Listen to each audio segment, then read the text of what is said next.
I like it. Like if I played it, you played a song to you in one room and played a song to somebody else in some room, be like, "What's that about? What's that about?" And they both come back with different reasons or different opinions of what it's about. Like I like that. I like that as well. You know, like a song can mean one thing to one person, but something completely different to somebody else, and it could have been something completely different by the person that was writing it. Hey, my name is Nick DiGregorio, and welcome to the Tiny Vinyl Sessions. At the heart of the Tiny Vinyl Sessions is a collaboration between the artist and me, the host. We record 3 tracks live in a local business and then have a conversation after about our lives in music. Today we were really lucky to perform at the Above and Below Gallery, which is Brooke Miles's gallery with all of her amazing photography and artwork. She's a fantastic artist, and if you get a chance, go see her work. You actually kind of can't miss her work because it's scattered around everywhere in Airlie Beach and the Whitsundays. You'll see it on all the islands, and yeah, she just does some amazing work. So go check her out and go see her gallery. A huge thank you to the Flying Arts Fund, who have partially funded 10 episodes of this series. We're in a bit of a jam, and their emergency fund was a godsend. So I was able to continue to make these and try and make the quality that we're really going for. So thank you to them. Our artist today is Ash Smith. He is, for me, one of the first musicians I came across when I was in Airlie. I saw him nearly every Monday, kind of during my time when I first landed in Airlie.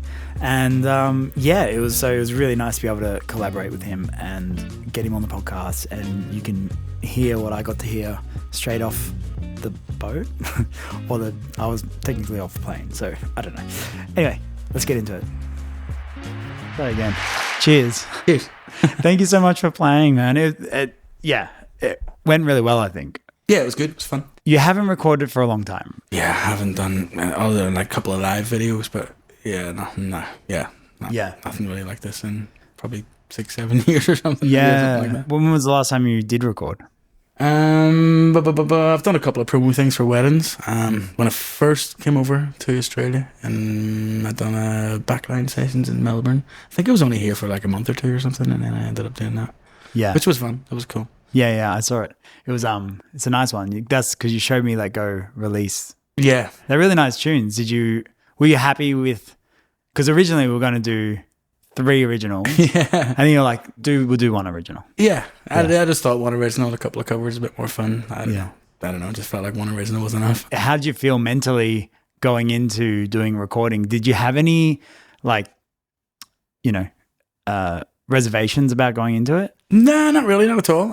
Because we had a couple of jams and that, I felt comfortable. It was fun. I felt like it really came together in those in that last rehearsal. The last one, yeah. The first one was kind of like obsolete because we were rehearsing songs that we ended up not doing. Yeah, I feel like it's trying them out, right? Like trying out the different. Right, see what worked. And then the second rehearsal, I was like, oh yeah, okay, we're going to do these songs, and then for some reason I found it really hard to like get in the right playing style. Like it took me I felt like it took a minute to get into them. Yeah, it did. Once it sunk up though, it was pretty good, but yeah, it took me a second to get into them as well. I couldn't even remember the original. The first practice, I'm like, I should probably try to remember this again. Yeah, I was talking about it with Dylan on the last podcast that we did.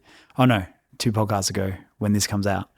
But just as a musician, when it kind of clicks or there's a feeling there. You can just feel it straight away. But then, like Micah was saying, they all kind of were sounding pretty. Yeah. Like he didn't have the same intuition about what was going on that we had internally, because I felt like it was more synced between us going, that was okay, but I reckon we can do it better. Yeah, well, because we sort of set out to not do the covers, especially that. Well, I mean, for you, they're all brand new songs, really, because you don't really know any of them. But because we set out to not do them the same as the original, which is kind of the way I always like to do it. It's like I don't like doing it the same way as the original song. I'd rather like mess with it and have fun with it and change it up some way to make it feel more like me performing, so I can get my little dab on it, you know. I prefer that. Or our little dab in this occasion.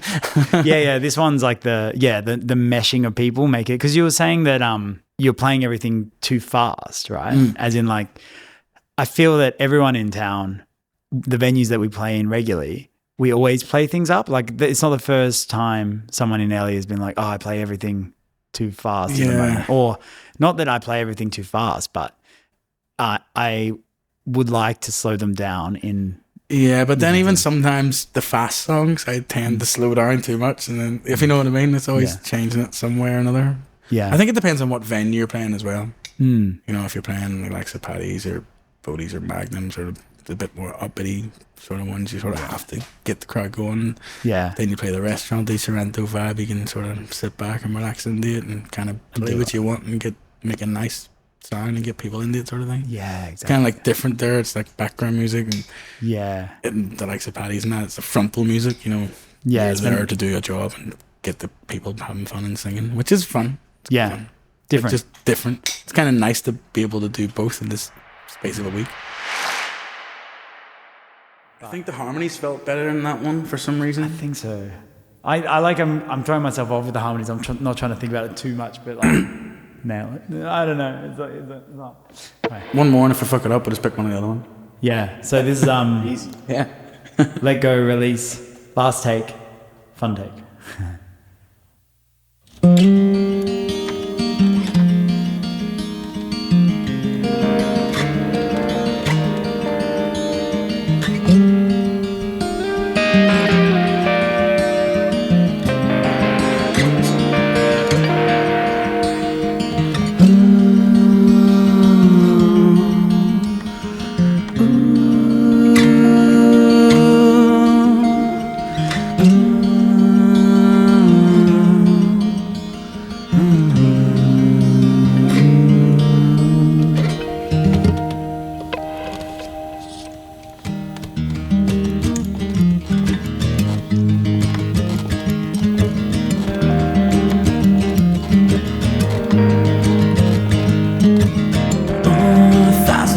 In a minute, but I'm still one step behind. Can see that play and catch up as I'm swimming through my mind. Never I stop to listen from one spot to the next, and I'm always reminiscing.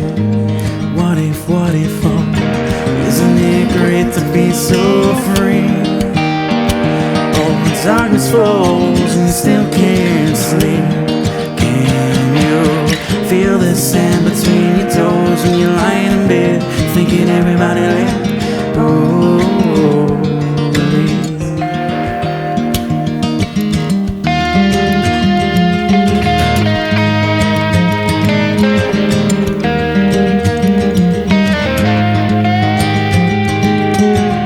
Oh, the sunlight stains my shadow, isn't coming up for it.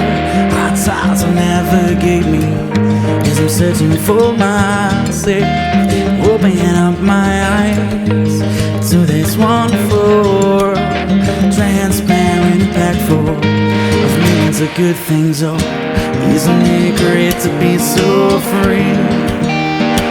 Oh, darkness falls and you still can't sleep. Can you feel the sand between your toes when you're lying in bed and you're thinking everybody let go?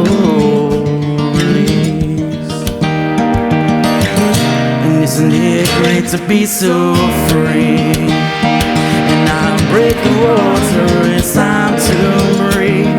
Feel it, chew you up and then it spits you out, and your body goes limp and you're thinking everybody let go. Release. Yeah, feel it, chew you up and then it spits you out, your body goes limp, let go.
think that was pretty good. That was pretty good, yeah. That was not bad. I feel There like was one bum note at the end I heard. I think it was from the guitar, and I think I fucked up one of the choruses, but I kind of liked it as well.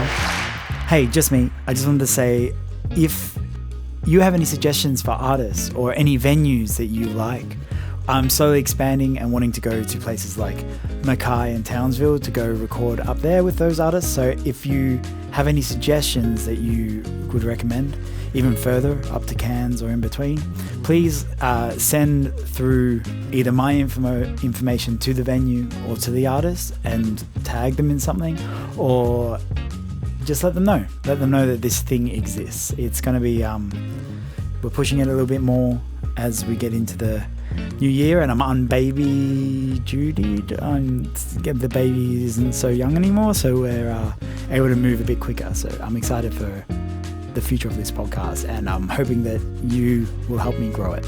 So yeah, pass this on to venues, artists, other people who might want to listen. Anyway, straight back to it. Can you take me through how you got, not just to Airlie Beach, but how you got in the position you're in, which is like, because I know that you came from an original background. Mm-hmm. What I should say is, this is what I know about Ashley. This is let's see if it's right or not. Yeah, let's see. This is like, correct me if I'm wrong segment, where my understanding is that you've mainly been performing original material from Ireland, like not Irish music, but a musician in Ireland, playing in original bands, and those original bands came to Australia to play? No. Okay. Just only in Ireland. No, I'd done a tour of the States with a couple of other different songwriters. Yeah, one was in the band that I was in, and another one was just a friend. Yeah. But other than that, it was just touring with them guys, really. Yeah. Like the original bands I was in Ireland, and it sort of did start out like that. I had my own band that I was writing songs for, and then I played in a heavier grunge band, and then I used to step in and play drums or play cajon and with a couple of other people and CD launches and stuff like that. Yeah. But yeah, that was basically it. And then I ended up getting asked to do a couple of cover gigs, and I'm like, the money was good. Okay, I'll do this as well. In Ireland? Yeah. Before I left, it was kind of a blend of that. I suppose in New Zealand I done a couple of cover gigs before I started the band as well, but it was, I was mainly focused on the original stuff back home, because young, free, do what you want, you know. Yeah, I don't know why, but it feels more tangible in that time, like when you're younger and just going for original music, like you really just want to play original music. Yeah, exactly. And you have time. You don't have the bills you need to pay, and you don't have the worries, and you've got a lot more time, you know, stuff like that. And did you used to get together with band members and write material together, or did you bring material to bands? It was kind of different with one band. When I was the main songwriter, like that was my band. Like I wrote pretty much all the songs. Polly that sung with me, she wrote 2 or 3. We used to sit in my room, and we would have spent a lot of time working on harmonies, just the two of us, and maybe writing together. And then we'd bring it to the band, and each member would sort of write their own parts around the idea that was given, type thing. Yeah. And with the other band, it was more like a heavy grunge band, Smoking Tongue, where it was like 5 guys in a shed with a big bottle of wine and jamming out riffs, and literally wrote together. Like you'd bring down a riff, like the lyricist Brandy wrote all the lyrics, like that was a given. He'd done that. But if somebody would come down with a riff, and then the drummer would join in, and I would join in, and bass player would join in, and then we'd just make a song out of it that way. Yeah. It was kind of doing it from both aspects. Yeah. And did you find that comparably, because you just said you went to the States as well, like what was your experience there? Were you touring around? Yeah, there was 4 of us, 4 of us all together. 3 of us were playing live musicians, and then we had a cameraman. We'd done, I think, 4 or 5 week tour of the southern states, like Mississippi, Alabama, all that. That's pretty crazy. It was cool. We just rocked in, and we didn't make any money out of it. Well, what we made was continuing the tour on. But yeah, we played some cool places like Beetle Street in Memphis, and the Mardi Gras Festival in New Orleans. Went to Elvis's house, and just done like that sort of southern tour thing. Yeah. Did you find the experience with the audiences different? Like, were they responsive? Because I've found Americans, English, and Australians all slightly different as audiences. Yeah, they were definitely responsive. It was sort of like the 3 of us were 3 single songwriters, and we were all like playing on each other's songs. Yeah, like a songwriter's round. Yeah, pretty much, yeah. It's definitely, when once people found out we were Irish, they're like, oh, you're from Ireland, here's a Guinness, you know, here's a potato, all that sort of carry on. Here's a potato. But yeah, it was a great experience, you know. Yeah. It was good. And But the amount of amazing players out there was like a real eye opener. Like you walk into some Yeah. pokey little bar and some guy be playing, and you're like, whoa, you think you can play guitar until you see these people, you know? I felt that way about it. Like America for me was it's amazing actually. Like I had the same experience in New York when I was there for a few weeks with my uni. Like it was 3 a.m. and I heard blues guitar.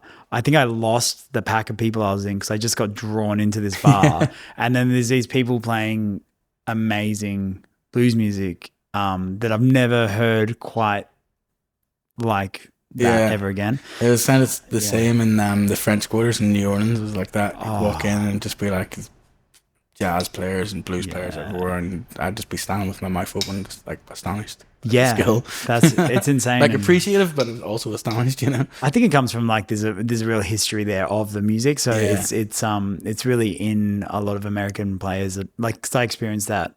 A lot of great American players were, you know, doing things that we had to really practice in Australia to get, like the language of, you know, traditional music or jazz music or that I noticed that a lot of American players had, or like kind of organically, but not organically, obviously they practice, but I mean, it just seemed more natural. It'd just be everywhere you go, like even Nashville too. Like, it's crazy, just country everywhere. The BB King Club there, it was like a 7 or 8 piece band.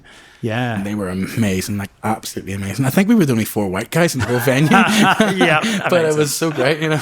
We had a BB King band on one of the cruise lines because they were exporting bands from like Florida BB King Club, because that's like a chain, but they put together musicians and put them in things. So then I remember we had this band exported onto our ship, and it was crazy. They were just like the best gospel players, like amazing ear players. I don't even know. It was just, it was really eye-opening, as you said. Yeah, it's a great experience. Yeah. But then there's heaps of great musicians in Ireland. So it's like, well, everywhere. Do you know what I mean? Everywhere, everywhere. But, you know, Irish are notoriously like steeped in their own tradition, right? Yeah. Also get good bands everywhere, but you got U2 and you got a lot of the Irish traditional stuff, and you got Northern Ireland, the great band Snow Patrol from there as well, you know. Oh, really? Hey, this is just a quick interruption to say thank you so much for being here. It means the world to me that you have made it this far. If you're listening to this, it means that you are actually listening to the whole episode or halfway through the episode. Don't switch it off. If you want to support the podcast more, it's in its early stages at the moment and would really, really love your support. So if you like what I'm doing, please go to Tiny Vinyl Collective.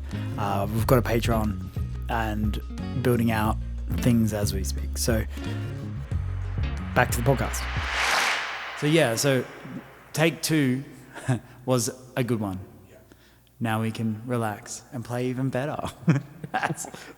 Famous last word? Yeah, I know.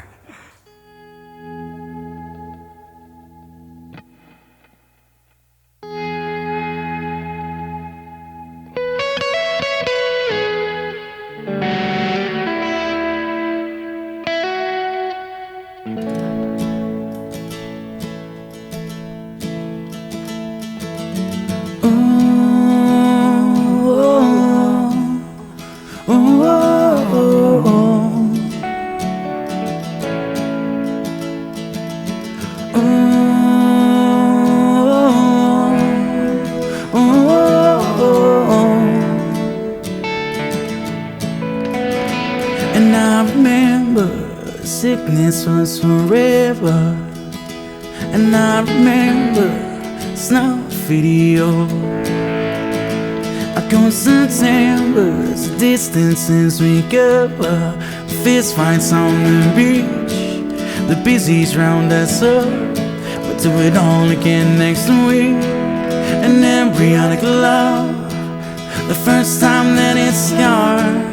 Embarrass yourself on someone, crying like a child. And the boy you kicked Tom's head in still bugs me now. There's a thing it lingers and calls you when you're down. Oh, oh, oh, oh. It calls you when you're down.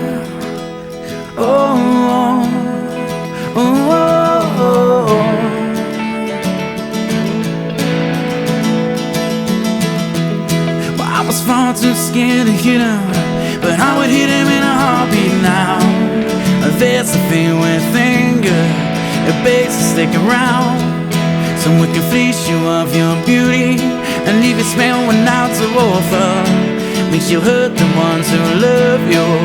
You hurt them like they're nothing. Oh, oh, oh, oh. You hurt them like they're nothing. Oh, oh, oh, oh, oh.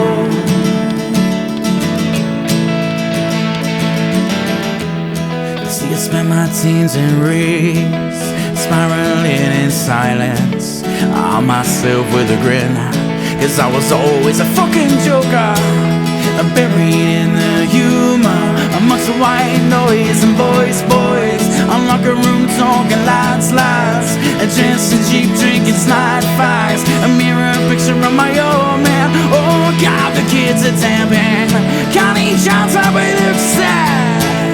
I got the killer so sad.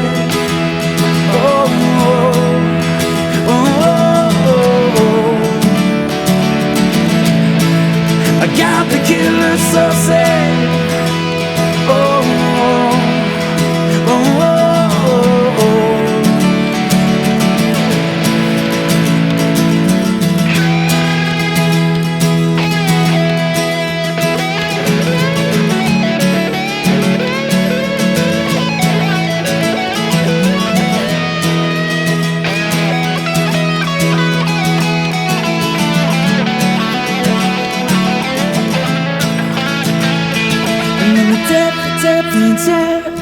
Though I thought about shifting gear, I know she wept and wept and wept. Love came inside round here. See my mother, the DWP's in your number. She lies on the floor in cover. 17 going under, 17 going under. Oh, oh, oh, oh, oh. 17 going under. Oh, oh, oh, oh, oh.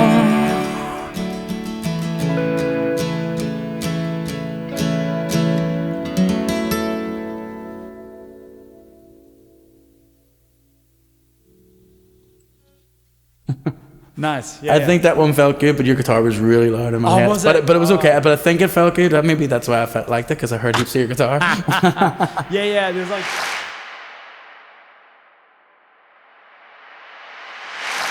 And like, what's your story of how you came into Airlie? Yeah, so it's kind of funny. Chris Boroff. So this goes back to, oh, God knows how long. 15 years ago, maybe longer. But anyway, our band, Wanu, we had like a CD release launch night. And our support act let us down about an hour before they were due to go on stage. Just like phoned them, we're not coming. Yeah. And just by chance, Chris Boroff and his mate Jimmy at the time, Jimmy Chills I think his name was, they were walking up the street and it was just two guys with two guitars in their backs. And we were like, look, we need a support act. Do you want to come in? No sort out a couple of beers, a bit of cash or whatever. And then they came in and they played. Never great. And then afterwards we had a beer with Boroff and just sort of hung out that night, and then didn't really speak to him again, but we must have added each other drunkenly on Facebook or something. Yeah, because we had like a mutual friend as well and we were trying to figure it out. But and I knew he was in Australia because I'd seen a couple of posts. And I think I knew he was in the Early Beach because I'd seen a couple of posts again.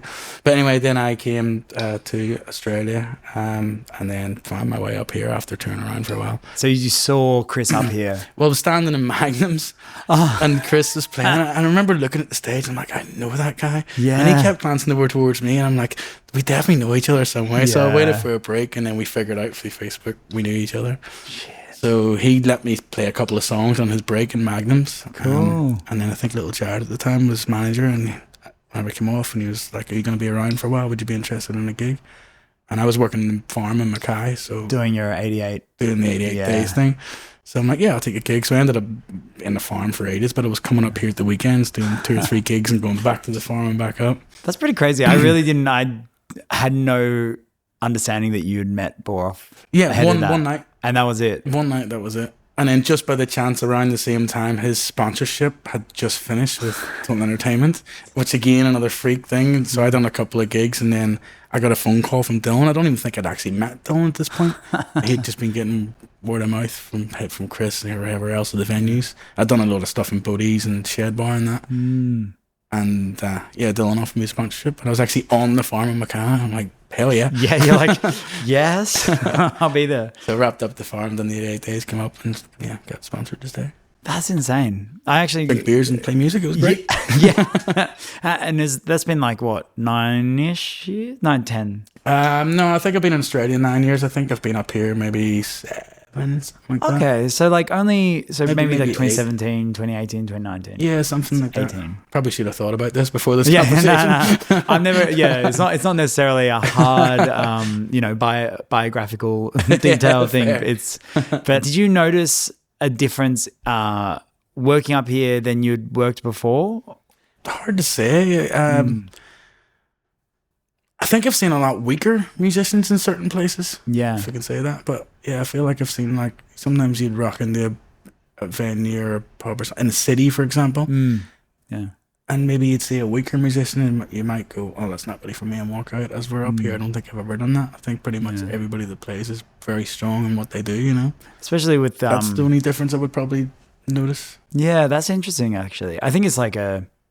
I feel like I've seen a couple of people come up here and try to make it work, but then it hasn't worked. They haven't got the gigs, they haven't got the bookings, and they've had to leave. Yeah. But I think the core base, like everybody's really strong in what they do. Good observation, I think. Like, if you are sticking around or if you've been here long enough, usually you've either gotten better because of just sheer, not numbers of gigs, but the sheer expectation of what you're meant to be bringing, I think. And like the better people we have around us, the more you want to be better. Yeah, exactly. Yeah.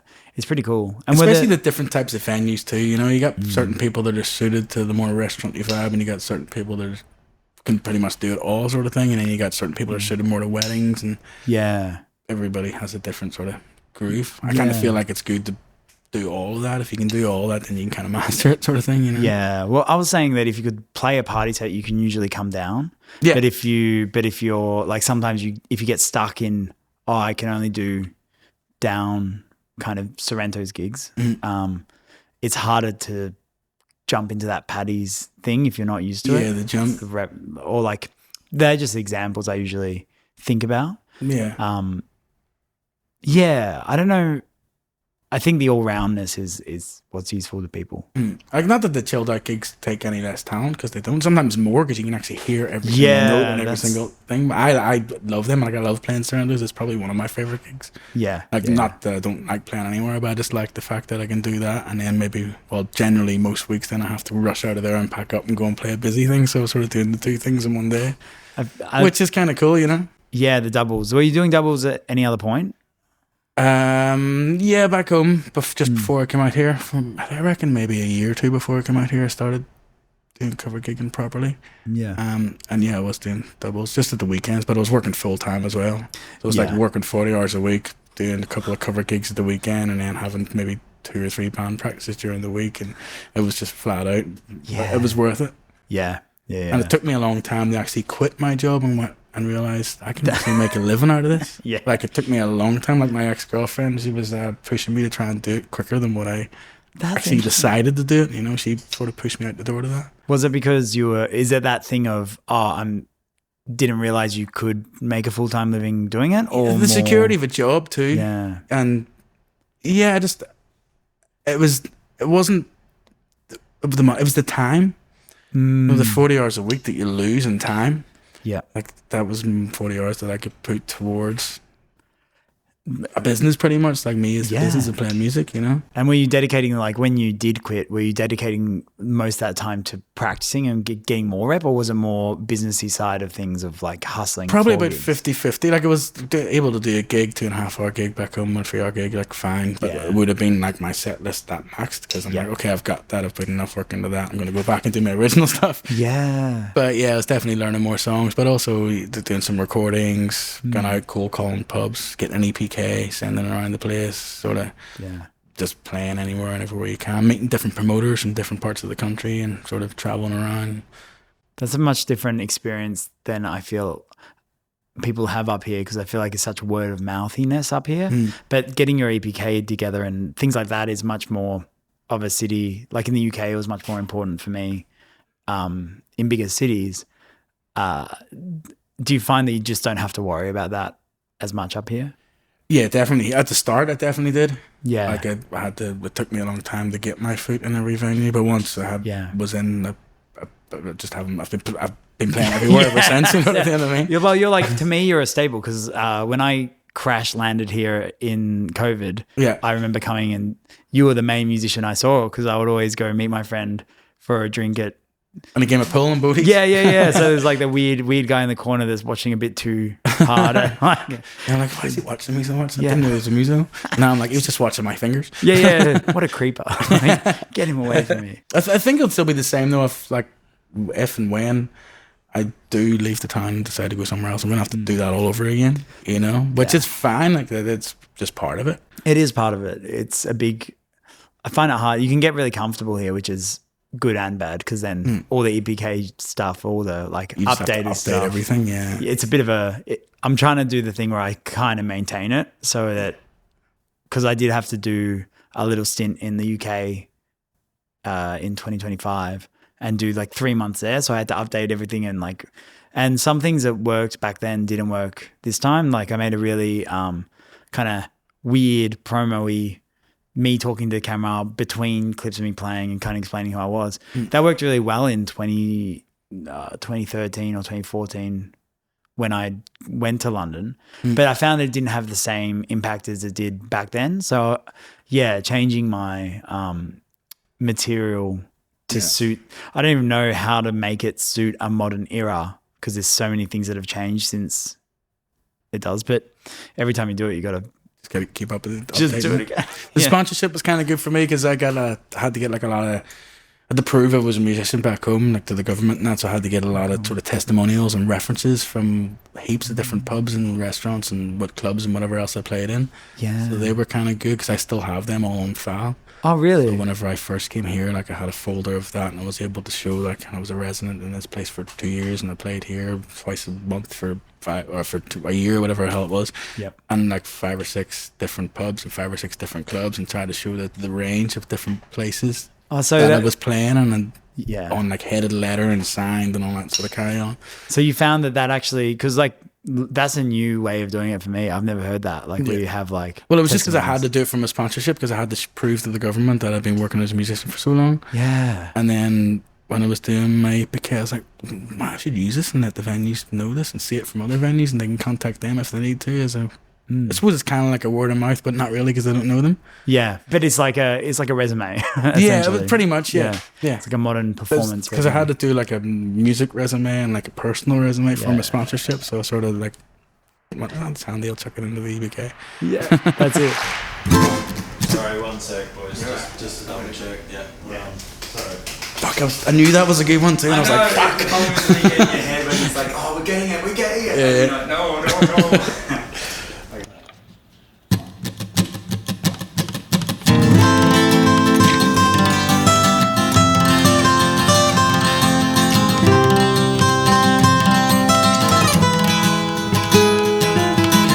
I want you by my side, so that I never feel alone again. You've always been so kind, they brought you away from here. I hope they didn't get your mind. Our heart is too strong anyway. We need to fetch back the time they stole it from us. And I want you, we can bring it on the floor. Never danced like this before. Shouldn't talk about it, dancing on, doing the boogie all night long. Stoned in paradise, shouldn't talk about it.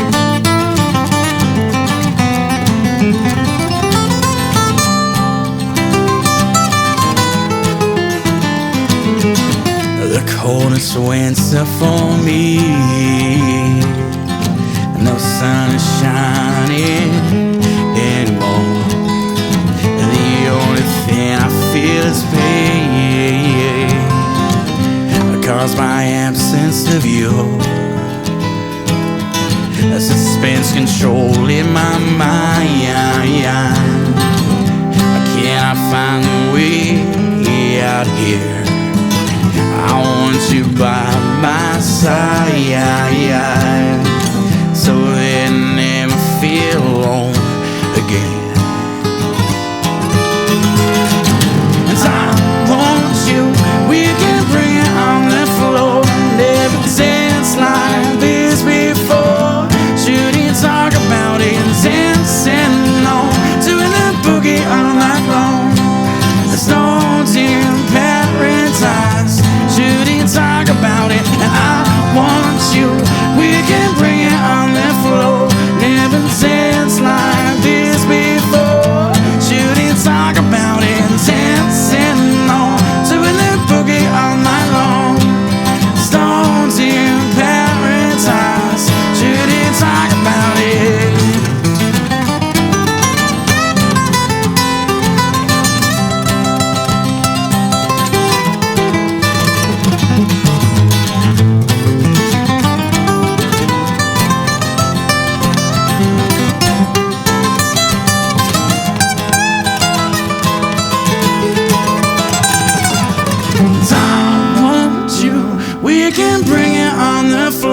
Never danced like this before. Shouldn't talk about it, dancing on, doing the boogie all night long.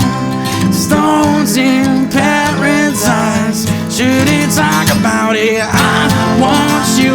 We can bring it on the floor. Never danced like this before. Shouldn't talk about it, dancing on, doing the boogie all night long. Stones in paradise. Shouldn't talk about it. Shouldn't talk about it.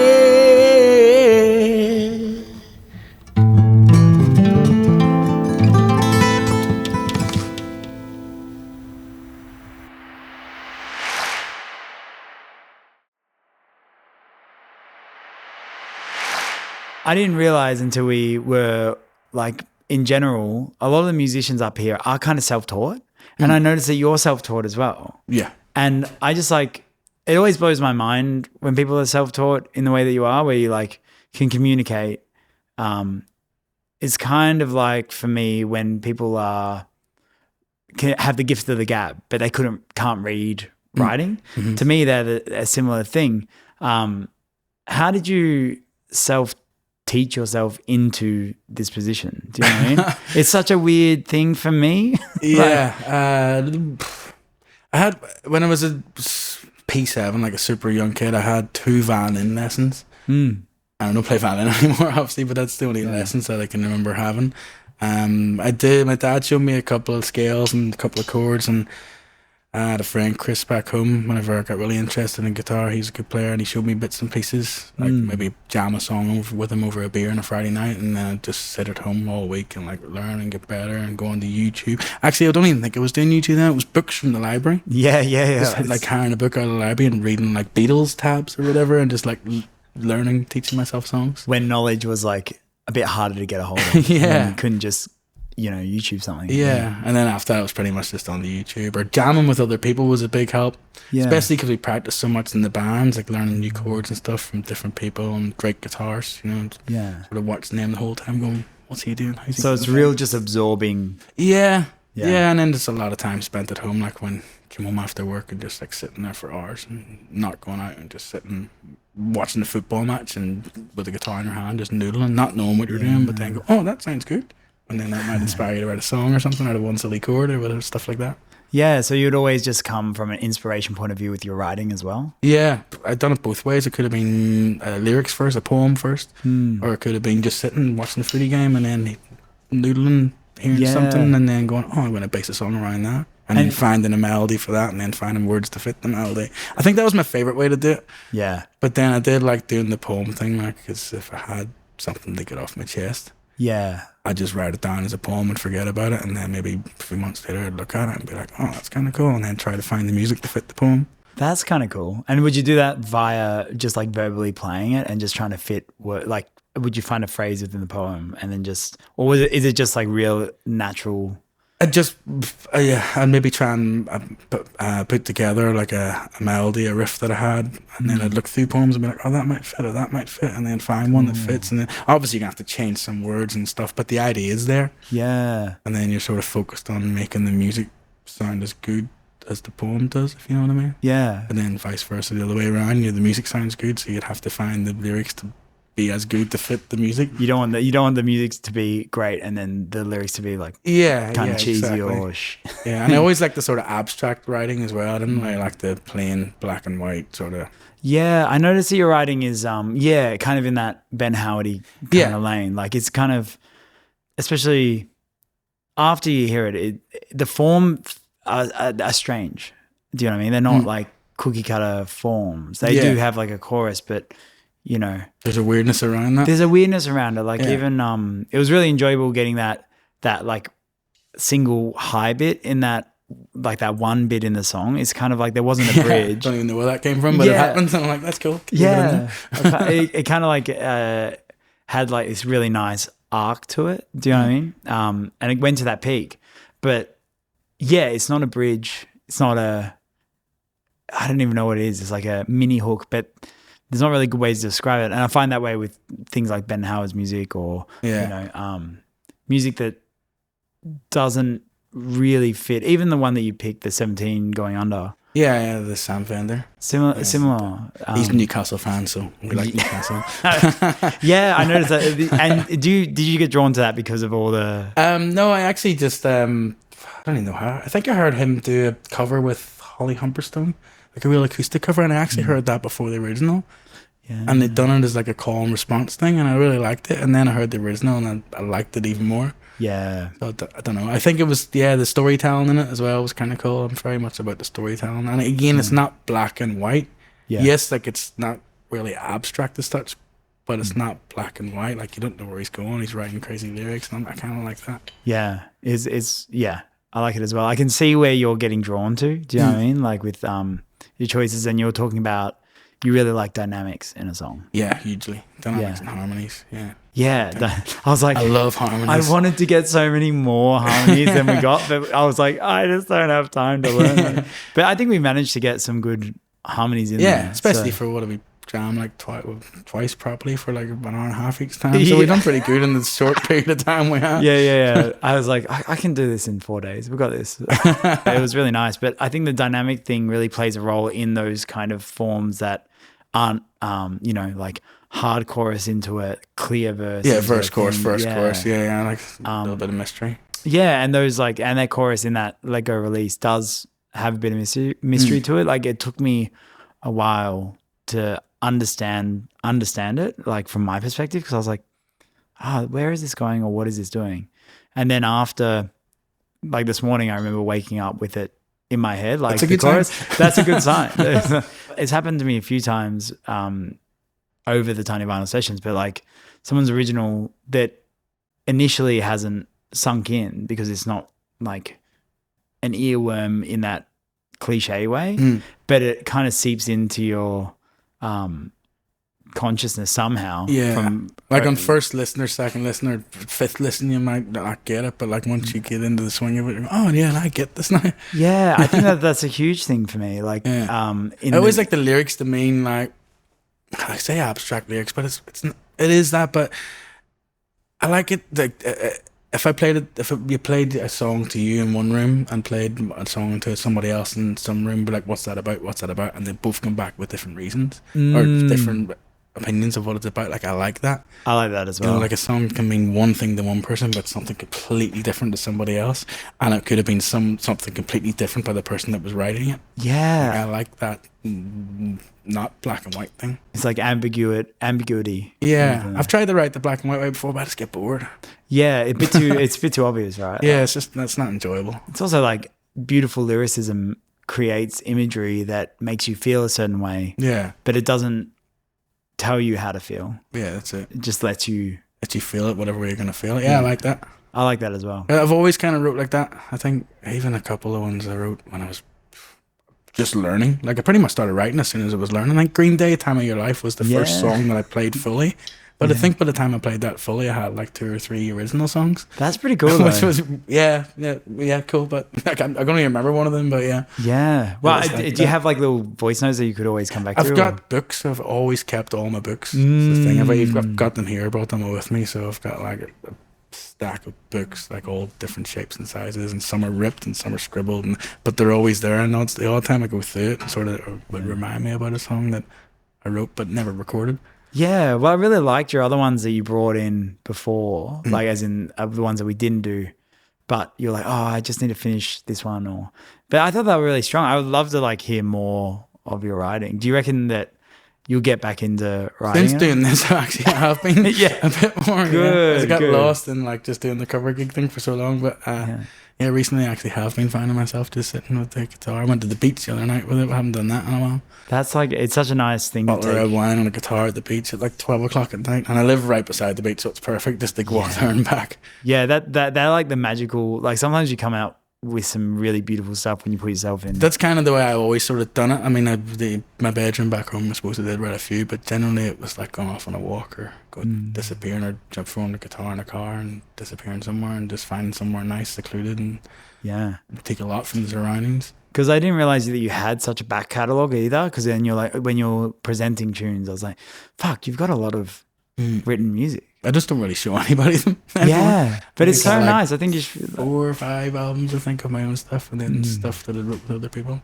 It's really good. You should definitely do more of it. Yeah, a lot of it's like finger picky style stuff, but I like writing like that. Yeah, but you're doing it in different tunings, right? Like messing with different tunings was good fun. Yeah, I think that's why I like Ben Howard so much. I was always writing like that, and then sort of Ben Howard came out. It's annoying as when soon that as happens. I heard him, I was just like, this guy's exactly saying everything that I want to be saying type thing, and that's why I fell into liking him so much. Do you like it? Is it kind of Same like as Bon Iver and that's stuff what I was like going that, to ask. Exactly what I was going to say. Like his lyricism is that same thing, where it's really yeah, I love that whole style of that. Yeah, but it's funny because it can be annoying because you're like, no, I was writing this style like not before. It's like it's like before. But it was before he came out, so you could have been writing that for God knows how many years. Exactly. Yeah. It's just nice to hear something that you resonate with and be like, fucking hell, I love this. Yeah, but I think that's often missed in what we do, because what we're doing is like it's a different thing. Yeah, completely. And I think that it's sad because like the music that I really love is kind of deep in that same, like deep in that vein, deep in a few other veins that you wouldn't be exposed to in any gigs that we do. So it's like, where does that music belong for us as musicians that are kind of in that hustly kind of place? Yeah, I mean, I do drop random ones in every now and then, but only when if like it's a quieter venue and I'm like sort of playing to like 10 people or 20 people, and I'm like, oh, they might like this vibe. I like to sort of dip my toe in the water and see what people are sort of going to like or not, if you know what I mean. But only when you have that chance, because if you're in a place with 100 people going nuts, smashing shots at the bar, they're just going to want to hear bangers. Which is still fun too, but it's just not what you want to be doing all the time. No, but that's like that. The place for me, I feel for music for me is I grew up with it in my headphones. So it's like I wasn't getting anyone else's input into what I was listening to. It's like I would listen to something, connect to it, and then I'd be like, oh, that's my thing. And I feel like, when it comes to the music that we're talking about, a lot of people do really resonate with it, but they're not going to call it out on a gig.